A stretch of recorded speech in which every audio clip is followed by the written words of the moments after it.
Bhagavate Vasudevaya.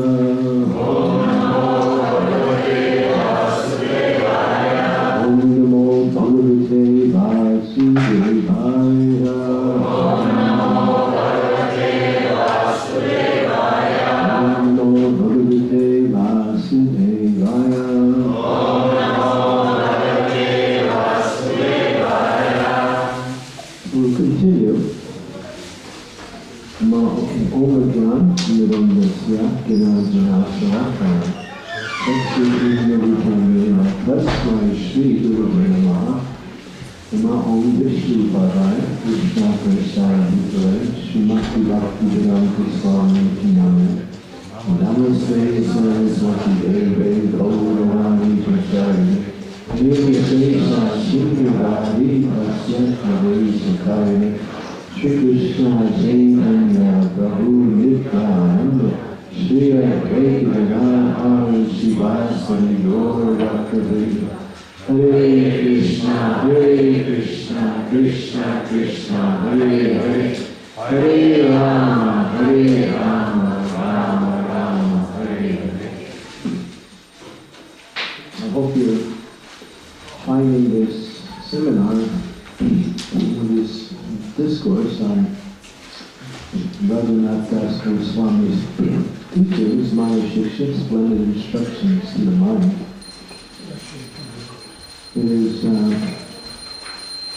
quite direct, and we've been recapping it every day, but we want to take some time, so I'll go on to the next verse.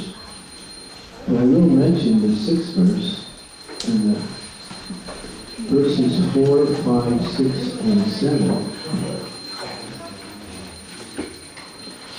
establish or really put in picture what we have to get rid of. The first three verses are about what we should be doing, and the next ones are these are the anarthas. Lust, anger, greed, delusion, pride, envy. And then in the last verse we also heard about pretense, deceit, and duplicity. Now it gets even finer. When Chaitanya Mahaprabhu was in Jagannath Puri for the Rath Yatra, he organized the cleansing of the Gundicha temple. Gundicha temple is no different than Vrindavan. Lord Jagannath, who is Krishna himself, comes out of his, leaves Dwarka, which is the temple in Puri. He's majestic, he's a king. But now he's giving all that kingship up and returning to Vrindavan to see his loving residence. And that is the Rath Yatra. So the actual, when we say Rath Yatra ceremony, is Krishna leaving Dwarka with the love of the residents in his mind and heart, going to Vrindavan. And the Gundicha temple, which is about 2.3 kilometers, I think the Jagannath pathway, is synonymous with Vrindavan. So Lord Chaitanya organized with hundreds of his disciples the cleaning of the temple. The temple signifies the mind, or the heart. Cleaning the temple, cleaning the temple of the heart, cleaning the temple of the mind. Because that's where we want to put Krishna. In our hearts and in our minds. So in order for Krishna to reside there, it has to be clean. You have to do some cleansing, some sweeping, some organizing. And Lord Chaitanya organizes this wonderful festival with his devotees. And they got brooms and buckets and buckets and buckets. And then, drawing water from the Ganga and sweeping the temple, Lord Chaitanya led personally the cleansing. He was on his hands and knees, the Supreme Personality of God was cleaning the Gaudiya temple. They cleansed the whole temple as much as they could. They washed the walls, they washed the ceilings, they washed the deity room. Every place of the temple was cleaned, and they went out into the courtyard and cleansed the temple. Courtyard also. After everything was done, Lord Chaitanya says we have to do it again. And this time, it was like trying to find those particles of dust and dirt that were missed at the first time. And Lord Chaitanya was awarding everyone great plates of Manah who can find the most dust. And he was there with he took his chada off, and he was cleaning everything. And people, the devotees were bringing him buckets, and everyone was cleansing. And Lord Chaitanya found more dust and more particles of dirt. They were going into the tiny cracks in the wood, and wherever in the stone, and just scrubbing it and cleansing it so it was so clean. There was nothing, dirt wasn't even non-existent. There was nothing left. And Lord Chaitanya taught this particular pastime to show that the temple is the heart, and the process of bhakti is to cleanse the heart. But how to cleanse the heart in such a way that you don't leave those fine particles of dust and dirt in there. Lust, anger, greed, illusion, pride, envy. These are the big clumps of dirt. And you can see them, and you can recognize them, and you can get rid of them. But the ones that are more finer and more subtle, such as diplomacy, pretense, deceit, the desire for fame, the desire for honor, the desire for recognition, are like the finer particles of dust within the heart. And Lord Chaitanya was cleansing the temple to show that in order for the Supreme Personality of God to actually appear within the heart of the temple, everything has to be cleansed, even the finer. So ISKCON Swami is getting to the real dust particles now, the ones you can't see. These are so fine that you can't see them, but they're there. Sometimes others can recognize them in you, but you can't see them yourself. They're so fine. And here it is. Okay, so you're going to chant the verse together? Okay. You're all okay for this verse? Okay. So now he's going on to say, I'll read the 6th verse for those who weren't here, just to give you a little understanding of the 6th verse. The 6th verse is really nice. He says, "O ruffian mind, why do you burn yourself and me, the soul, by bathing in the trickling urine of a great donkey,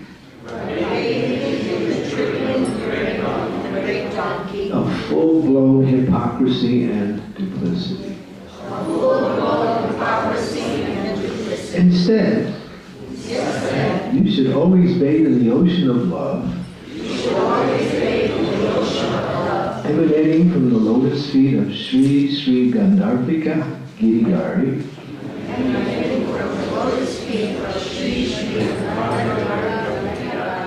thereby delighting yourself and me." So we heard, what is that donkey urine? It's presenting oneself in a very, well, we say, external way as a devotee, but internally harboring material activities and material desires. donkey. And then he mentions for the householders and for the renunciates. And we went over that. And now, this is the final verse in the cleansing part. Now, even finer than that one is this one. Can we get any finer than that? We can't. Here he goes. Ready? As long as the unchaste, dog-eating woman, of desire for prestige dances in the heart, how can the chaste and pure lady of love for Krishna touch it? Therefore, O mind, we should always serve the incomparable, beloved devotee, commander of Krishna's army, who will immediately throw out this unchaste woman and establish the pure lady of love in the heart.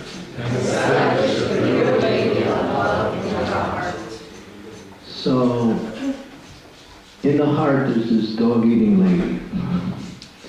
How did she get there? We invited her. And what is her business? Her business is that this is the desire for fame, wanting to be recognized, wanting to be, what we say, honored, wanting to be, what we say, glorified. Sometimes, even in this world, we see people who have no popularity will connect with someone and find a person that glorifies them. Sometimes people even get married because of that, because nobody likes me. At least if I have a wife, she might chant my glories. Or if you can't even get that, sometimes you get a dog, because the dog will, listen to you.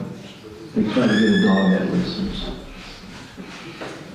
So in other words, everyone wants recognition. It's deep. It goes within the heart. It's called Pratishta. Madhavendra Puri, great devotee of the Lord. He was traveling to Jagannath Puri in order to get sandalwood paste and what was the other item? Camphor. Camphor for his deity. What was his deity's name? Gopal. Yeah, Gopal. So he came to Shri Kaur Gopi Nath's temple on the way there in Ramuna. He stopped there. And he stayed, and he was watching the offering, and they were offering kheer regularly to Gopinath. It was a regular offering in the evening. They were offering these pots of kheer. So while he was watching the offering, he was thinking, I would like to offer that to Gopal. But then he caught himself. Oh, I'm thinking about that, the offering, while it's being offered. This is not good. This is an offense. Because we understand that we take the remnants of a Krishna eats and we don't try to think about it or even to taste. Of course, we don't taste it, but even to think about it before Krishna gets it is a subtle form of an offense. So he was thinking, oh, I'm thinking about Krishna's offering while it's still being offered. So he left. He left the temple, didn't say anything. He went to the village and just started to chant japa. That night, after the offering, the pujari came onto the altar to take the plates away. The pots, they were actually pots.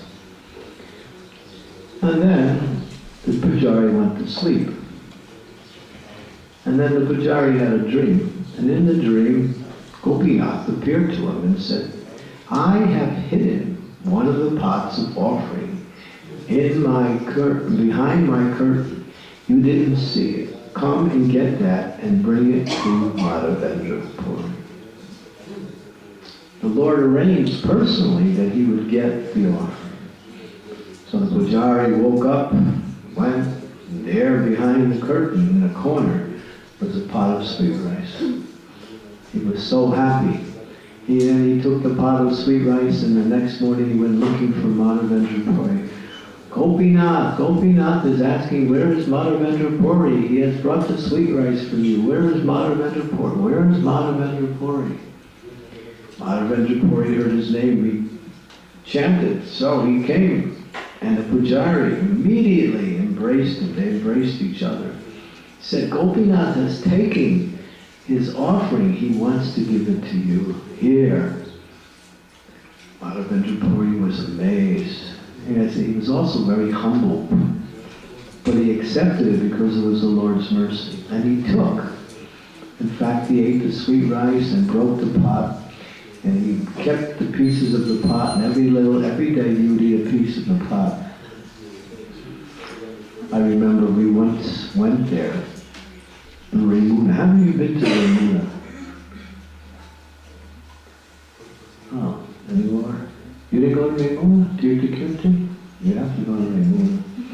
It's a very, very special place. They offer this kheer even today, Shirkor Gopinath. And we were there many years ago with the yatra with many devotees, and they gave us these little pots of kheer, little tiny ones. And I remember eating it, and it was like,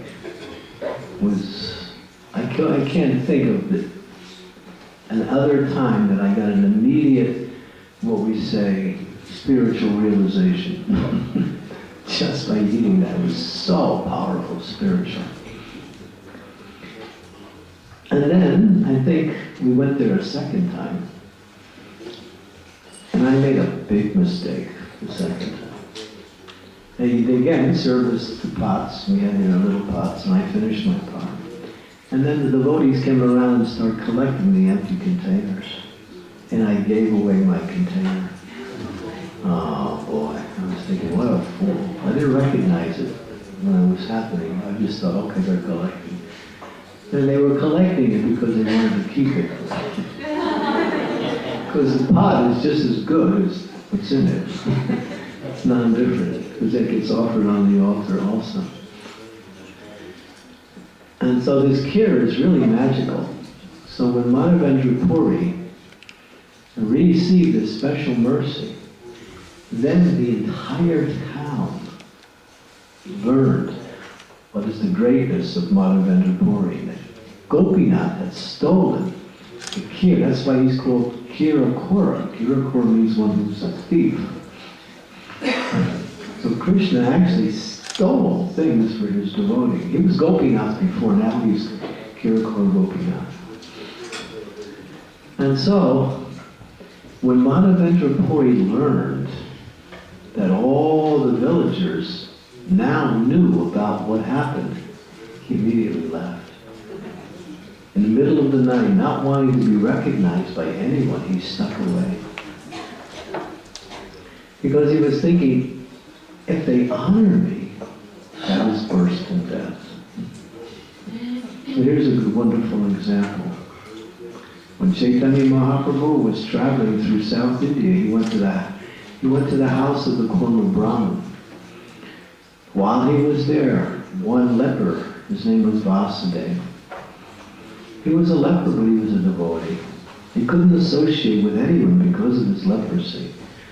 But he heard that Mahaprabhu had come to Kurukshetra and he wanted to see the Lord. He knew he couldn't get close, but he just wanted to see the Lord from a distance. But when he went on to look for the Lord, the word was out that the Lord had already left. He was such an anxiety. He was feeling so bad, so wretched, so unhappy.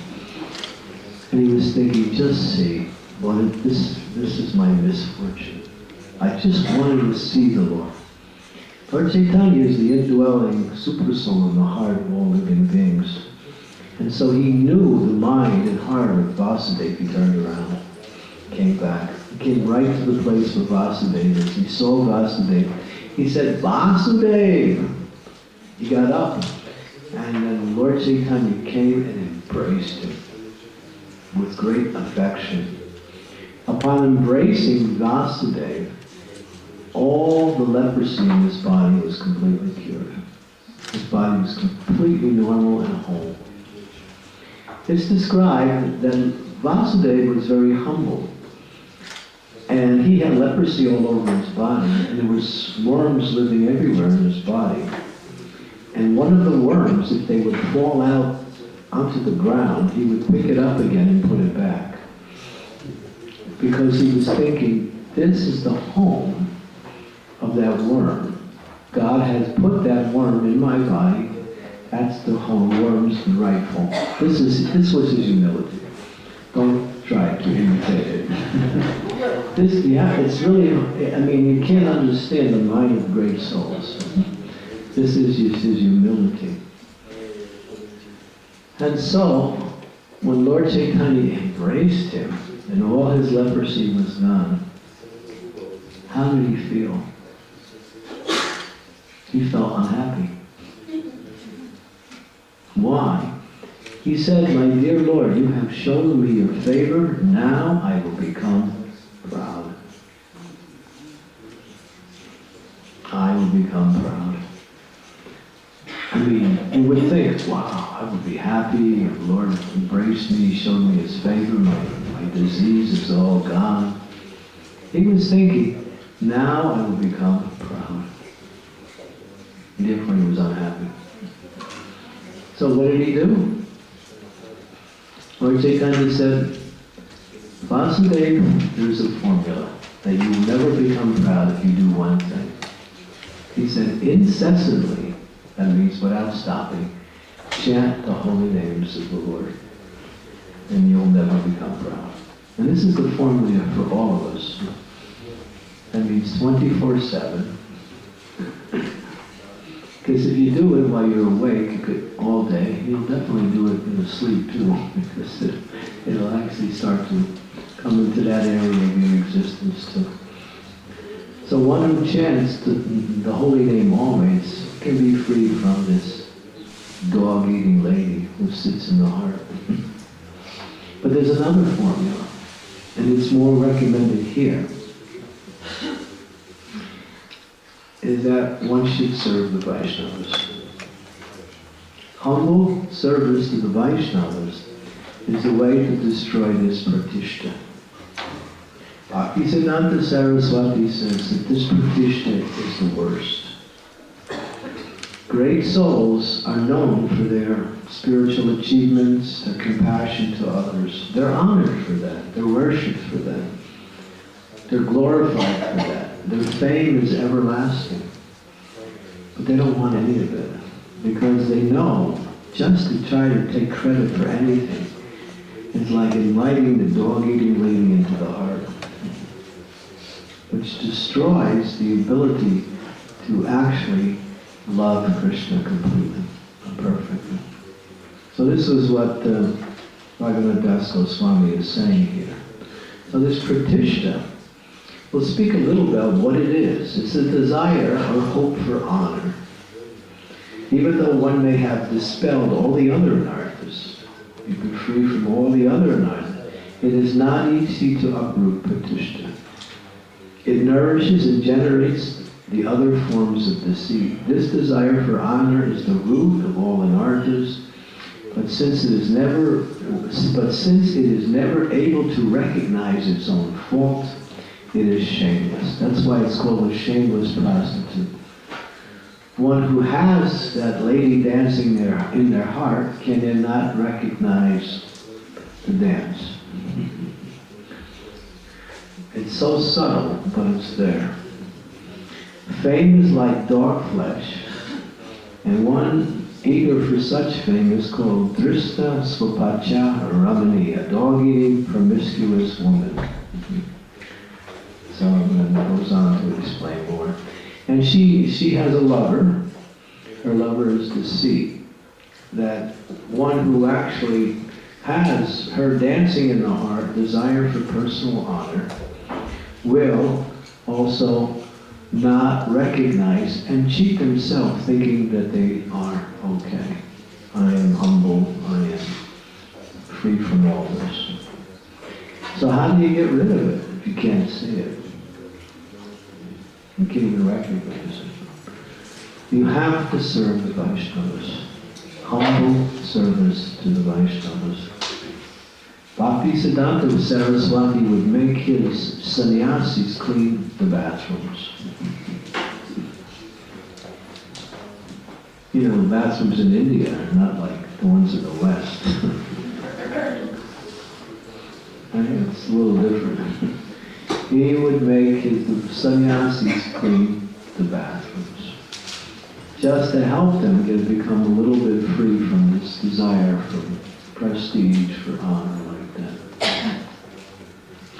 So until humility actually takes root within the heart completely, this lady is still dancing there. Now, there's a way to get rid of her and her lover, whose name is Deceit. And that, I'll read about that a little bit.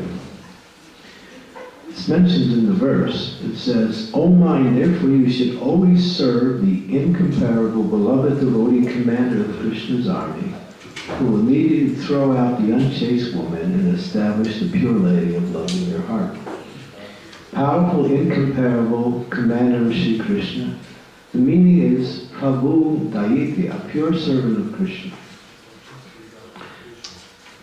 The rays of the Lord's internal pleasure potency are always reflected in the heart of such a devotee. This potency can very easily flow and accumulate in the heart of another individual, which will cast away any misgivings and help pure love to grow there. This flow of spiritual potency can happen through the pure devotees' embrace, the dust of their lotus feet, for food, that is, their remnants, and their beautiful instructions. So there's 4 points now.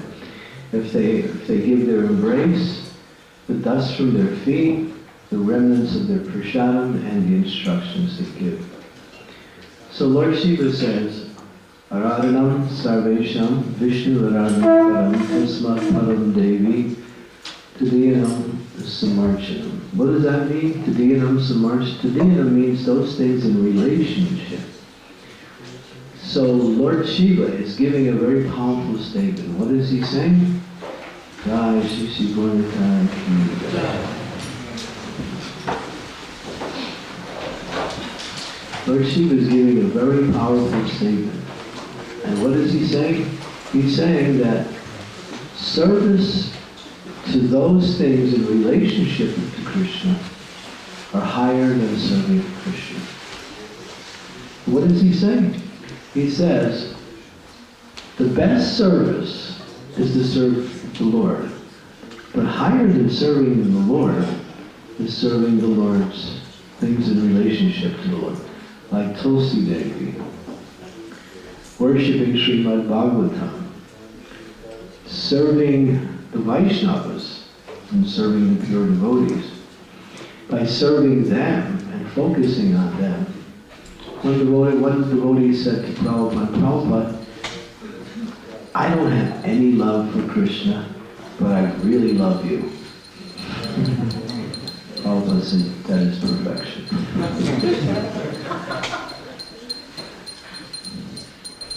So the devotee of the Lord is more dear to the Lord than the Lord himself.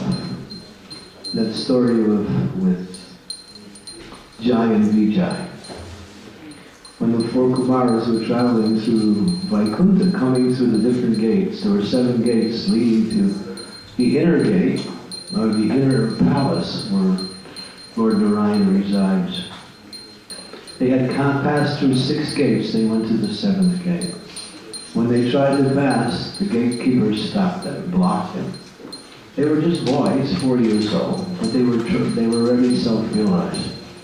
They became angry at these gatekeepers, And then they started to say, you don't belong here in Vaikuntha. And so the notice came to Lord Narayan that there was some conflict at the seventh gate. So immediately, not even taking help from Garuda, he immediately came there. And he saw the situation and he understood everything. And he said, my devotees are more dear than me. I will cut off my arms, he said that, if my devotees are offended. To offend the devotee means to really kick the Lord in the head with a big boot. It's very dangerous. So therefore the devotees are so dear to the Lord. So in the same way, offense to the devotees destroys your devotional service fast. But take the opposite. Service to the devotees brings you faster and faster to perfection. So you can see, here is the key. So serving, especially it says here, calling out for the pure commander, the pure devotee of the Lord, please save me from this dog-eating desire for honor, which is, she's dancing in my heart, she's having a festival, she invited her lover to see, and they are really kicking it up. It's a kirtan. Please kick them out. Prabhupada told us, he said, I can kick out any obstacle. Just come. With my boot, I can kick them all out in a moment. And you might think that's some kind of eulogy or some kind of, what's the word, euphemism. But it's not.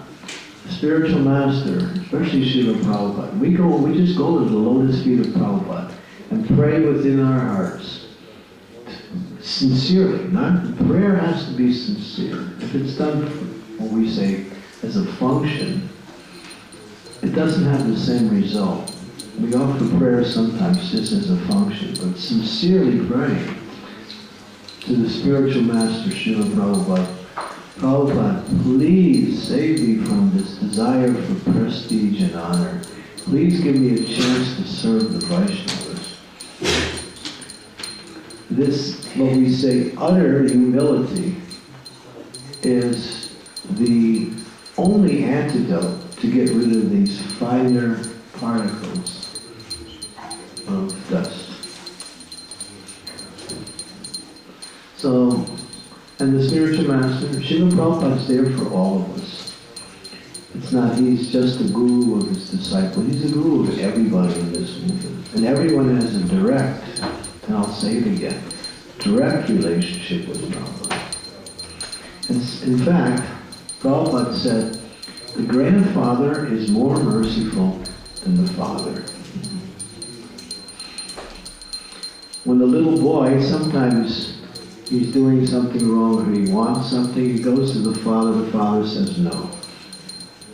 And then he goes to the grandfather says, okay. It's just the way it is in, family life. Grandfathers, they love the little grandchildren. There's a story.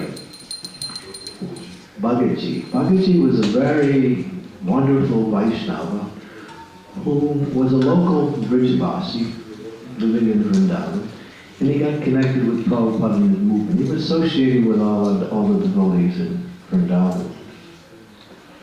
So Prabhupada was there, and it was cold. So sometimes in Vrindavan it gets really cold in the mornings. It was really cold. So Prabhupada called for halva. He usually didn't eat halva for breakfast, but when the weather got cold, he would want something like some hot grains or something. So Bhagaji was supposed to cook the halva, but then he had some wheat germ. Some devotee from America had brought this bottle of wheat. You know what wheat germ is? For those of you who are not Americans, maybe. It's a kind of like a particles of wheat. How would you describe wheat germ? Right? It looks like flaxseed, yeah, but it's all wheat, right? It's finer particles of the wheat. So he had this bottle of wheat germ, and he knew wheat germ was really healthy. So he thought, I'm going to make wheat germ halava for Prabhupada. And Prabhupada would really like it.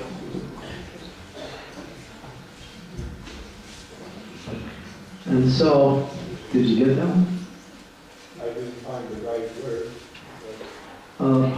Fine particles of wheat that is very healthy. No, it's not a big thing. In America, especially in the U.S., people buy that stuff and it gives them really quick, fast energy. It's really healthy, good stuff. So he made halava from wheat germ. He made halava from wheat germ. And he brought it to Prabhupada. Really proud that Prabhupada brought it wheat germ halava. Prabhupada looked at him and said, what's this? And then he told him, he said, Prabhupada, take it away, take it away. He wanted real halava, he didn't want this stuff. So Bhagaji, he put his heart in wanting to please Prabhupada with this wheat germ. And now Prabhupada's rejecting it. So he was really, really overwhelmed with emotion. So he left and he went into the temple, which was right nearby, and he fell at the feet of Bhaktisiddhanta Saraswati and started to pray to Bhaktisiddhanta Saraswati, Prabhupada's guru. Oh, Srila Bhaktisiddhanta Saraswati, I simply wanted to please your disciple, and he was not pleased at all. And he's so upset. I'm so sorry. He was praying like that. And then after he hears a voice, hey, Bhagaji, Bhagaji, bring the wheat, bring the halava, bring the halava, bring the halava. Prabhupada was calling. Yeah, as soon as he started to pray to Bhaktisiddhanta, the grandfather is more merciful than the father. Immediately Prabhupada understood, oh, Bhaktisiddhanta is telling me I should accept the wheat germ. Okay. And so he did. Of course, Bhagaji felt really happy. So, yeah, so we can pray. Those of you who are what we say Shiksha disciples of, or what we say Diksha disciples of Prabhupada's spiritual, or Prabhupada's disciples, you have direct relationship with Prabhupada. And he's more kinder to you than he is to us guys.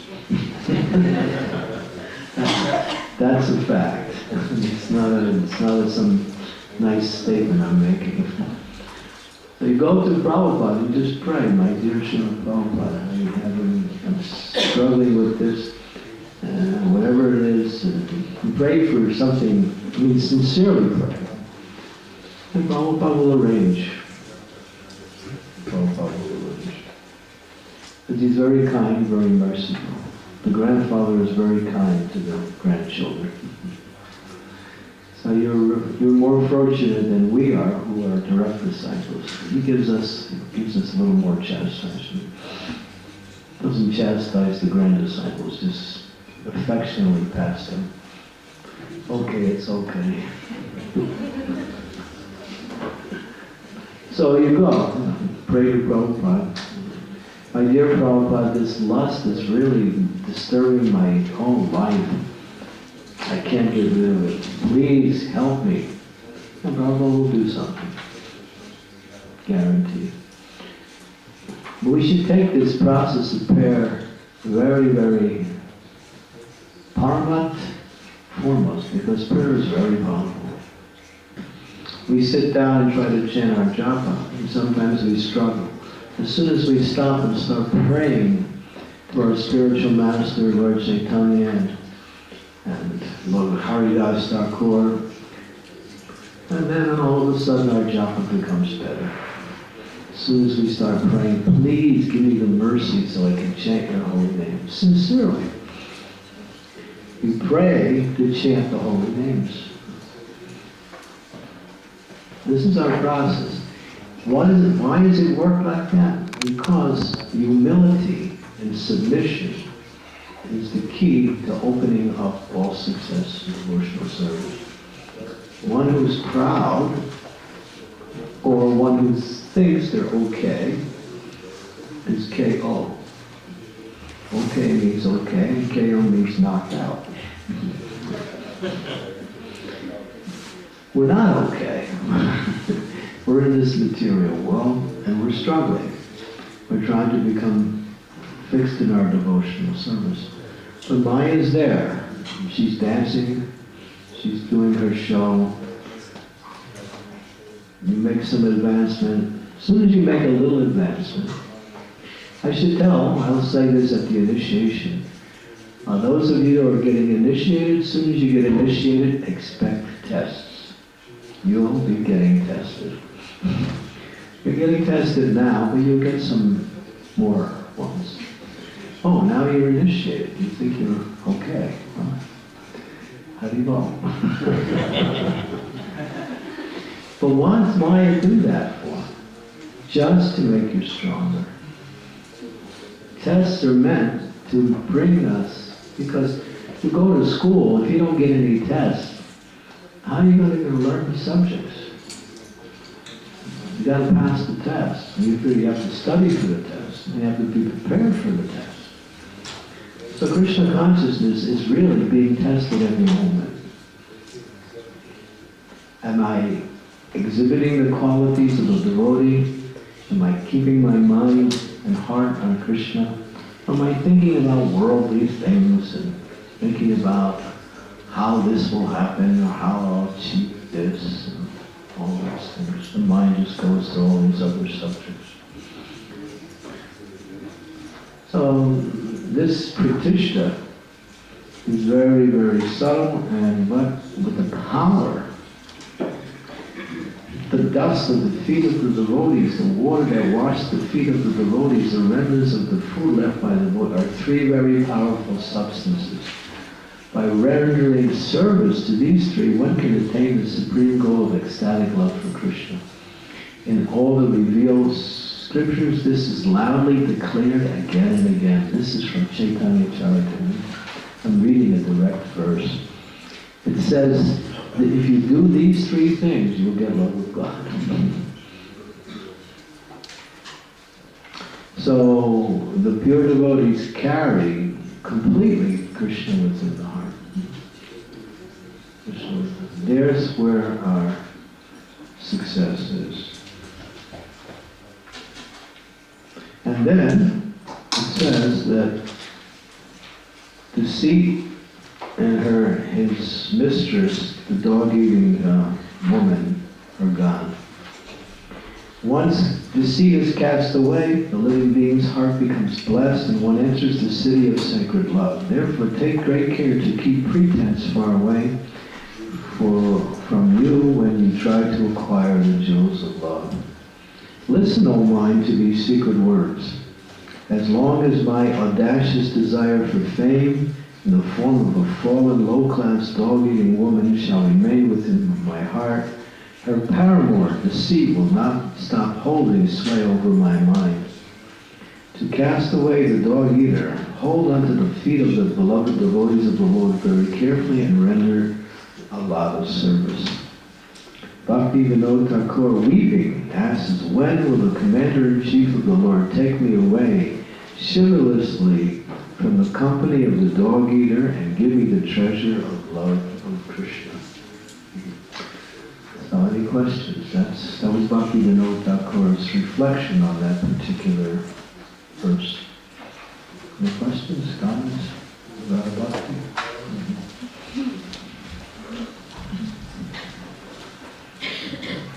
Gurumaj, in psychology we hear that validation is the need of every human. Is that the same as a desire for recognition? Yeah. In material circles, it doesn't, it has to be there, else people can't continue. You ask everybody to be humble there, they'll think you're crazy. But in spiritual service, if you get recognition, you can't stop getting what people want to give you. You don't have to take it. That's the whole thing. When you take it, then that dog-eared lady, she starts dancing faster.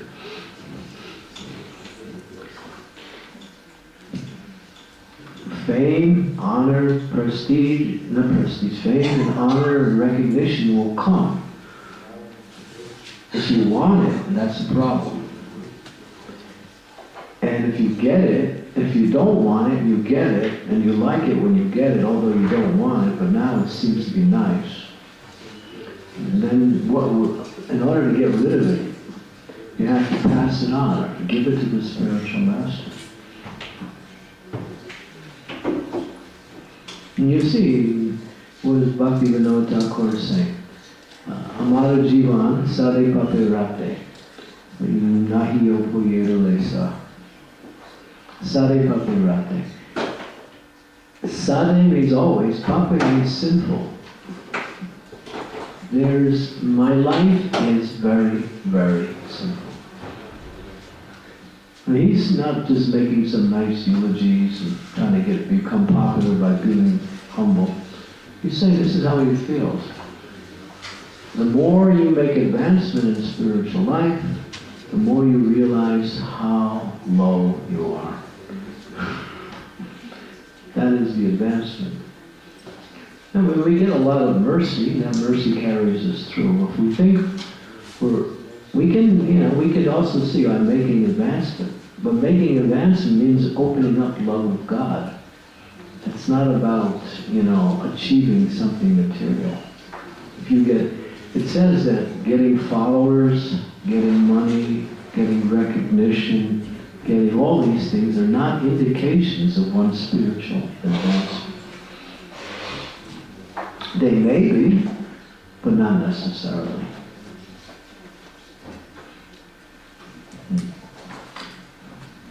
Okay, yeah. So this desire for validation, I think, starts from the time we're babies, when your parents are giving you validation, your teachers are giving you validation. So, can you explain the word validation from your understanding? Yeah, so maybe, don't worry, you're doing a good job, or that's well done, you're doing great at this, you're so talented at that. So how can we, maybe parents of young children, or if we have young children in our lives, how can we not feed that dog-eating woman and make sure that they are devotional? Well, we also praise devotees. It says in the Srimad Bhagavatam, in the 11th canto, the 28th chapter, verse 1 and 2, one should not criticize a devotee, one should not praise a devotee.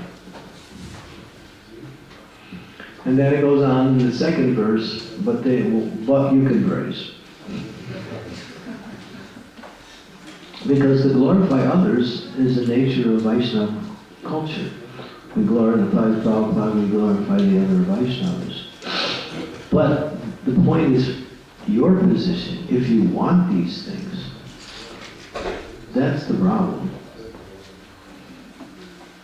So sometimes a person will kind of encourage people by glorifying it. Sometimes the spiritual master will do that, just so the person becomes more and more enthusiastic in their service. It's like, I can talk for myself. If I give a class and the devotees are inspired by the class, I feel more inspired to speak again. But if I feel like, it didn't go well, I have to think, maybe I have to change my way of presenting it. In other words, the recognition and the enthusiasm that you get, and the honor and the praise, only is meant to increase your service. If it increases your false ego, then that's a problem.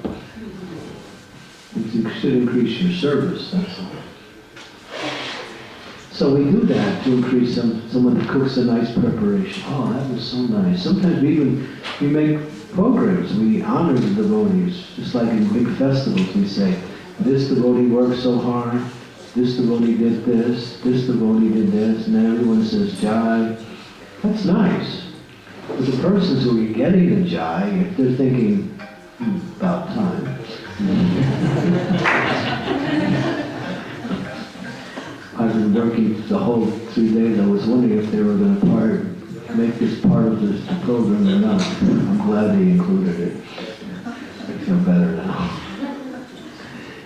Basically, sometimes we think, well, I'm not working for money, and I even let some other things go so I can do this. Just a little praise, that's all I really want. No. No, that will just build that idea that I'm the doer, and it's my ability, and then the festival of the dog-eating lady will be increased, and she'll invite some more friends. So a devotee should think, oh, I'm getting some praise, I don't really deserve it. If I did anything wonderful, it belongs to my spiritual master. It belongs to the association of the devotees. Sometimes a devotee will praise another devotee for a particular quality. The devotee will say, because you are such a wonderful devotee, you can see even a good quality in a wretched fool like me. That's how a devotee thinks. It's because of your good qualities you're seeing something good in me, and I'm not at all good. So that's Vaishnava. And we don't just say that to sound nice. Sometimes we want to sound humble. But that's another form of pretense. To kind of like act humble just to kind of convince yourself you're humble. Not act humble, but when we say speak humbly. We should act humbly, that is important. But humility takes the form of activity. If we're not serving the devotees, you can read every book about humility, you can write books about humility, you can declare a philosophy of humility, but you will not be humble. You have to humbly serve the Vaishnavas. This is the only way. You have to fall at the feet of the Vaishnavas and beg for their mercy. This is what it takes. You have to make plans to serve the Vaishnavas. You can't just say, well, if it comes, it comes. If it doesn't, no, you have to actually actively look for opportunities to serve the Vaishnavas. I have a god sister, she's in America. She goes out of her way just to find ways to serve the devotees. She's a pujari. She gets the maha, and she'll go around every day giving a little maha to different people she meets. She goes out on books. She's so humble that when she was out on books, one person proposed marriage to her. She was aghast, and then she was thinking, he wants to marry me? And then she went home, fell asleep that night, and Prabhupada appeared in a dream and said, marry her. She did. She listened to Prabhupada. She's my age. She's quite elderly. She's so humble, Prabhupada said, I should marry this person. She did it. With another lady, she was a young girl, and Prabhupada wanted some preaching in Russia. There was no preaching going. Prabhupada had gone to Russia in 1971. And Prabhupada met that one Russian devotee, Ananta Shakti. Remember Ananta Shakti? Yeah. He was the first devotee. And Prabhupada wanted to help him. So he sent this girl to Russia and said, you marry him. She did it. He didn't order her. He just asked her to go. And she said, oh, Prabhupada wants me to go to Russia. It was really hard to get in Russia then in those days because the Iron Curtain was really strong. Anybody come to, she was French. She was from a French country. And she did it. Even today she talks about that experience. I just saw her in London just when I was there a couple of weeks ago. She was there. She's always joyful. She's always joyful. She pleased Prabhupada so much that pleasing of Srila Prabhupada, when she did that, has been carrying her through her whole life. Prabhupada was so pleased because by doing that, it helped to open up the rest of the preaching in Russia.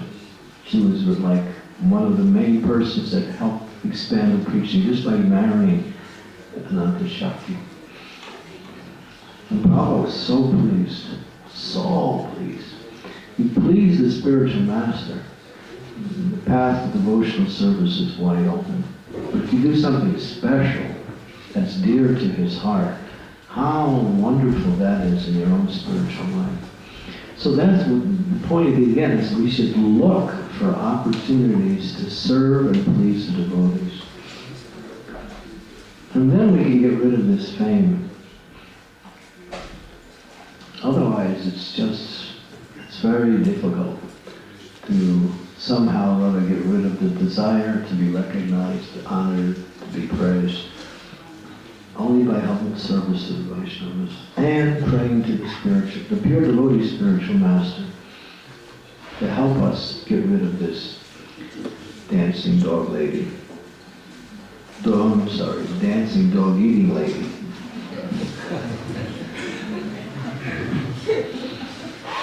Can you imagine someone eating dog and dancing at the same time? Not very nice. But these are not what we say euphemisms or what we say hyperboles to kind of like exaggerate what it's going. This is how the acharyas are defining it so we can understand how dangerous these subtle things are. Anyway, so I don't want to push the point and make you feel unhappy, but at the same time, is that this desire for recognition is what we say, that really deep anartha. It goes deep. And it's hard to recognize, it's hard to get rid of. But the formula is there. Yes, Sridevi? I was exactly thinking of the same point that Radha Bhakti raised because, I deal with people and relationships and we encourage people. You can do that. But how they take it is up to them. You can do that with devotees too. You can encourage. It's nice. You shouldn't do it in a pretentious way. In other words, you want to be known as a praiser. And you have people who are professional praisers. And they make money by praising people, glorifying them, call them Toastmasters, right? They just glorify people. Yeah, but it's how they take it. So we should do it carefully. If you want to encourage and praise the devotee, you should do it with sensitivity and not just whenever you feel like it. But it should be done. How they take it, that will affect them. But it should be genuine from your side. If it's not genuine, you're just doing it just because you want them to feel good that you are their number one official praiser. So. And the second, I was just wanting your opinion on this incident. This happened a little while ago. A very senior Srila Prabhupada disciple was visiting us, and he was requested to give the Srimad Bhagavatam class. And about 5 or 10 minutes before class was to begin, he exited saying, you can call me when you all are ready or some such thing. I wasn't directly involved with that. And the young boy who was told that didn't understand correctly or what it was, I don't know. And he went to his room and he stayed there and stayed there and stayed there because this young boy didn't go and call him. And we were all waiting in the temple room for him to show up because he had been told that, and he had agreed to give the class. And he didn't come. And we were thinking, he's going to come, he's going to come, he's going to come. He didn't come. And then finally, somebody else gave the class. Much later on, we asked, what happened? He said, I was waiting for somebody to come and call me. So He wanted to see how eager you were for class. And you showed you weren't eager at all. Not only the boy, but anybody could have came. But nobody came.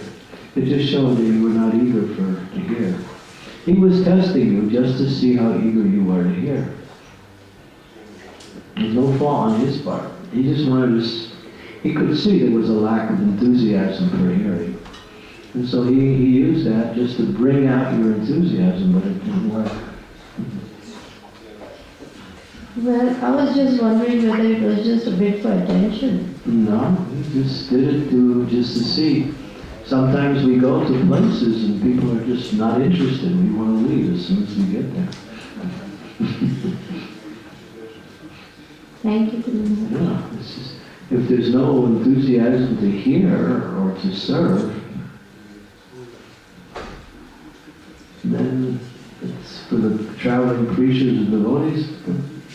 They don't want to go there. Sometimes they go there just to try to make a difference and get people awake again, shake them off. Only when there's enthusiasm can a person really speak. If there's no enthusiasm, because what your enthusiasm pulls out from the heart of that person who's speaking, all kinds of things that you need to hear. Because Krishna inspires his devotees to speak according to what is needed to hear.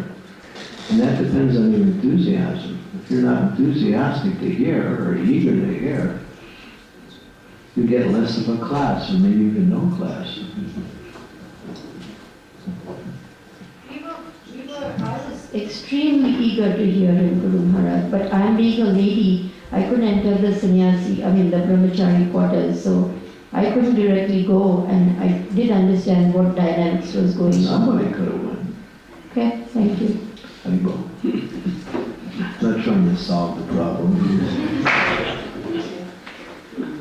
No, this is the way it is. I've seen devotees senior devotees come to certain places and they just want to go as fast as they get there because the temple's dirty, the devotees are fighting. They just want to leave. You had said that the pathway to humility is to serve the Vaishnavas. How about serving a non-Vaishnava? Does it bring out humility? Is there benefit? You mean serving a regular person in a Krishna conscious way or in an ordinary way? Either. Well, if you do it in a Krishna conscious way, yeah. If you're if you're trying to give them prasadam or you're helping them understand Krishna, that's wonderful. But if you're just increasing their material desires or facilitating their material needs, not necessarily. It's a whole different program because you're not really giving them anything. Somebody else could do the same thing, but only a devotee can give them Krishna. Is that clear? Yes, I just needed to know whether it helps us become more humble as well. Well, there is welfare work. Bhaktisiddhanta Saraswati, I'll qualify what I said just to get it clear. Bhaktisiddhanta Saraswati was traveling with a group of grihastas. They were, I think, disciples or part of the congregation. And some people were coming up to them and asking for, bakshish, money. Because in India, people, they come and they beg for money. The grihastas didn't give anything. Bhaktisiddhanta chastised them. He said, if you don't give, you become hard-hearted. Become hard-hearted. So it's even in ordinary parlance, or even ordinary things, one should be respectful to people in general. We don't disrespect anyone, and if we can sometimes, it's like I'm traveling the airport, sometimes I hold the door open for a lady that's coming.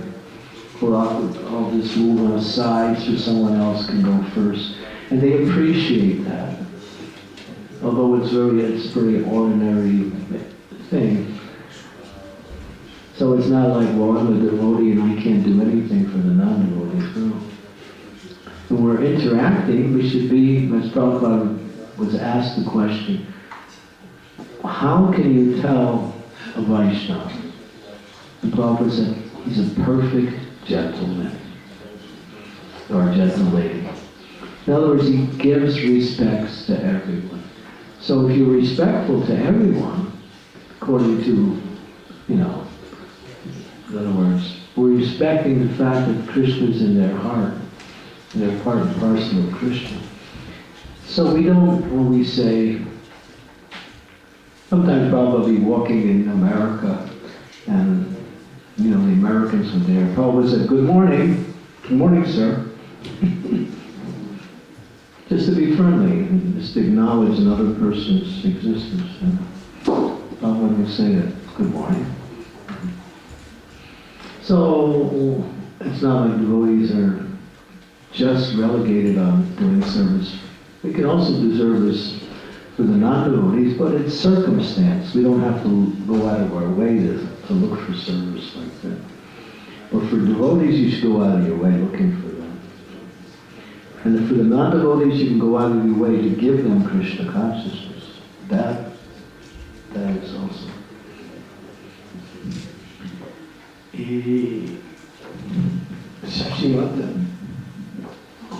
Hare Krishna, I wanted to ask you if you can give a little clearance about diplomacy, because you mentioned it here in negative context. But I don't know if I remember correctly. Isn't it said that the gopis are experts in diplomacy? So I'm just thinking about these two ways of how to see that. So please give a little clearance on that. Well, it's not diplomacy implies duplicity. That you're saying certain things because you have an agenda. But the gopis might speak in what we say, what is the word, ambiguous ways, in order to facilitate Krishna's pleasure. So if it's done for the pleasure of Krishna, just like Prabhupada said, there's spiritual envy, that's good. Oh, this devotee did such nice service. Let me see if I can beat her and do better service. Who benefits? Krishna. So when you have competition for trying to do better service, Krishna is the gainer. And each of the devotees increase their service and they make advancement. But there's no mean spirit, like I want to, just like if you're cooking and someone else is cooking, you want to cook better than that person, you don't steal their boga so they can't cook. It's not like that. You actually give them boga, but you also try to maybe make a better preparation. So trying to make things better is for Krishna's pleasure. There's no mean spirit, and if somebody beats you, and somebody's better than you, gets more praise than you think, Jai, wonderful. If you have spiritual competition and someone else gets more recognition or honor or respect from you, you'll feel happy. We feel happy when a devotee makes advancement. We feel happy when a devotee gets the mercy. Not like, they got it, what about me? No, we're on the same team. The left, the shortstop doesn't envy the left fielder. We're on the same team. Anytime someone makes an advancement, you benefit. Even if you don't do anything, just because we're all working together to try to serve Krishna, that's the idea.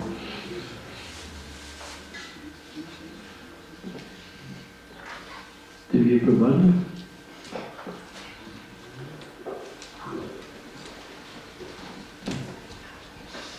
I'll get to you. I'm sorry.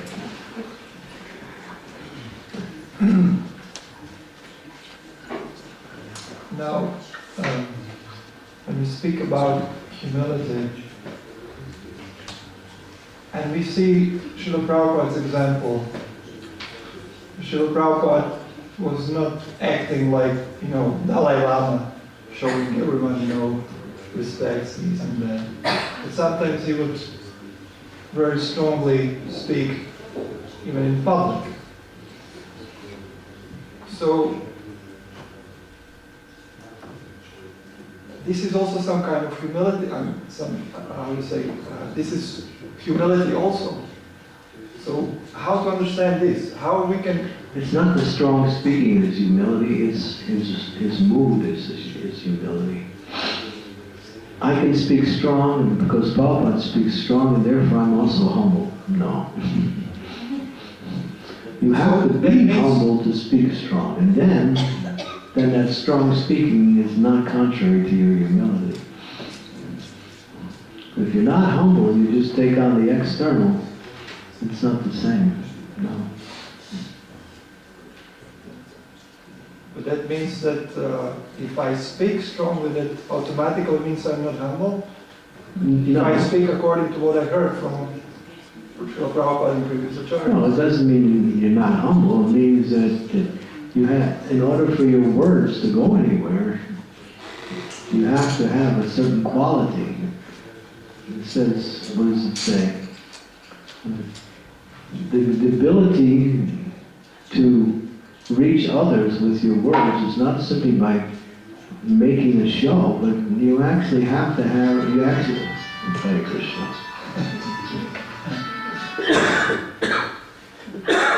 I forgot to put it on airplane mode.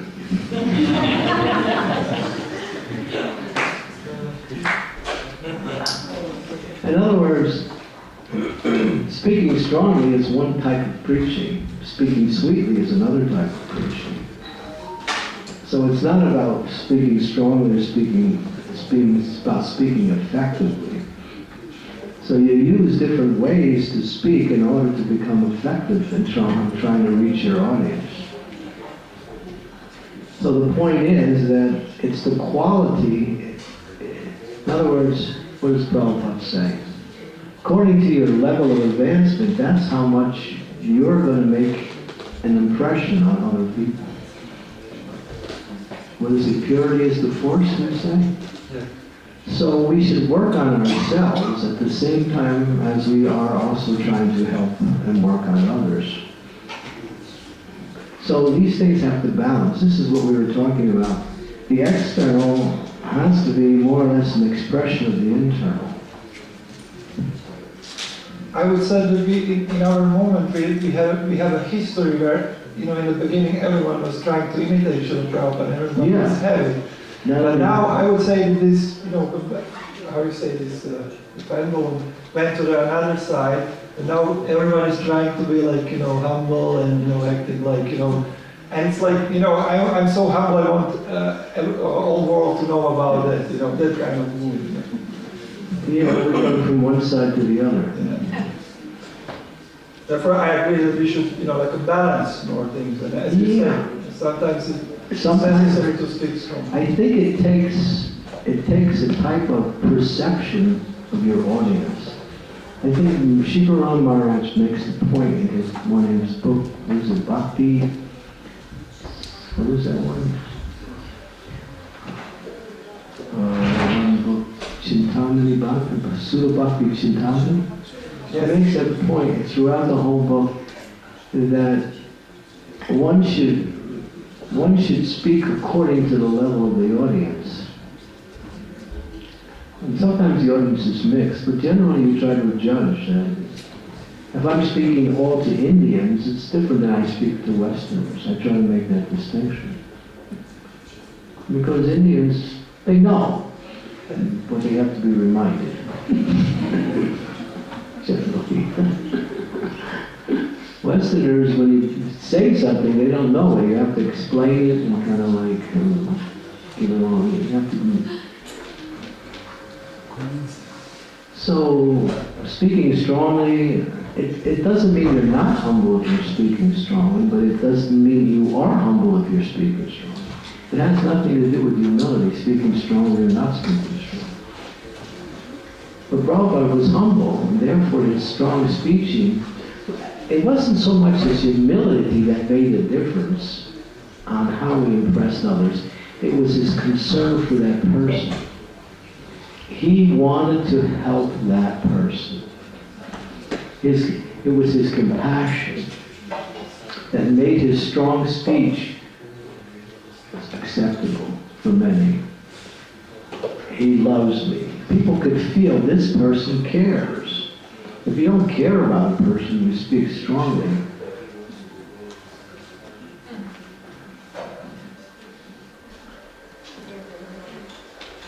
It's different, right? It's different. So when compassion is there, then one can use different ways to exhibit that compassion according to the nature of the audience. Well, we should be humble, and not like we walk around like this all day and wear a sign. Humility, number one.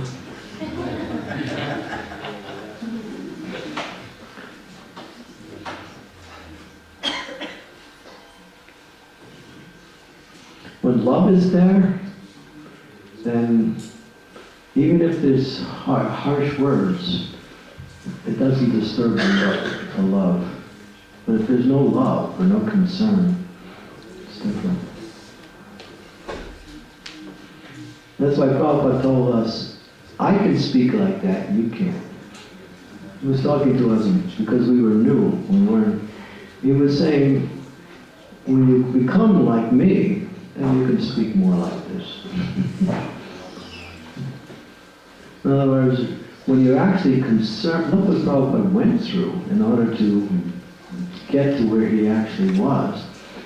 I mean, he gave up everything. It was a sign of complete concern and compassion for the fallen souls. Prabhupada would cry to see people in Maya and physically shed tears. He told us they're suffering, help them. He begged us. That was his compassion. But when a doctor has to treat a patient, sometimes there has to be surgery. And not always just like giving some prescription medicine. And sometimes the surgery is a little hard for the person to take.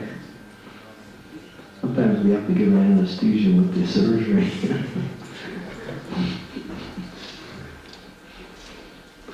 So yeah, I don't think humility is the point you're making. I think it's more or less understanding time and place. Okay. It makes sense? Yes. Thank you. I was wondering about the practical thing connected to this verse, because sometimes when some devotees praise another devotee, and how to say? For example, when somebody praises me and I try to, this is not my doing, and this just enhances the mood that they start to praise even more, and I just don't know how to handle the situation. Just get away.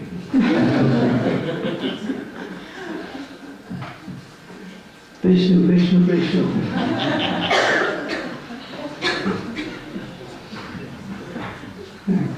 If you're actually feeling like that, then you can do that. If you're not feeling like that, you're thinking, when will they end?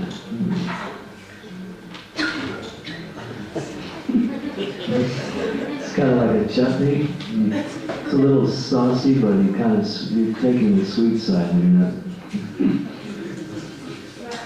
in my case, I can feel that this is a problem for me, and there is also some desire and some fear because I feel that this is a problem. So maybe it sounds it's not honest. The thing is, when you get praised for whatever reason, you should know you're in a situation where pride can increase. Then you have to do something. Either get away or in your heart pass it on.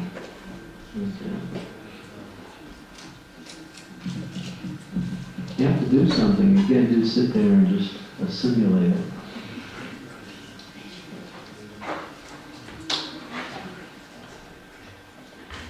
Okay, I think we ran out of time.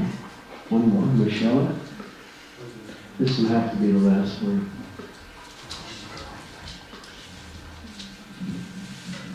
We have to get on to the next program. Sometimes I have the problem, especially in English language, when I speak to some person, that it sounds very rough or very hard, that I'm ordering how to... Oh, I see. You're using the English language, but you're not familiar with the tonations of it. You don't know how to use it. Because you're trying to learn the language, when you speak it, it doesn't come out the way it should come. Is that it?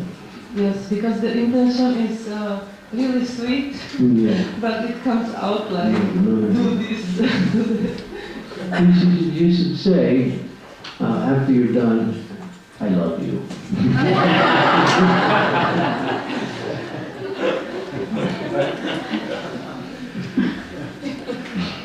Or say that beforehand. Or intersperse it in the middle. Sometimes we say that, we're talking a little strongly, and then we stop, but I really care about you. And then you keep going with that.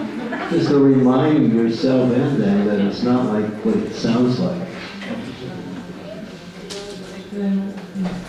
Yeah, you can do that. Practical. Okay, so we should stop here. Thank you very much. Shri Prabhupada ki jai. ISKCON Swami ki jai. Hare Krishna. Thank you very much, Maharaj, for the lecture. Thank you for deep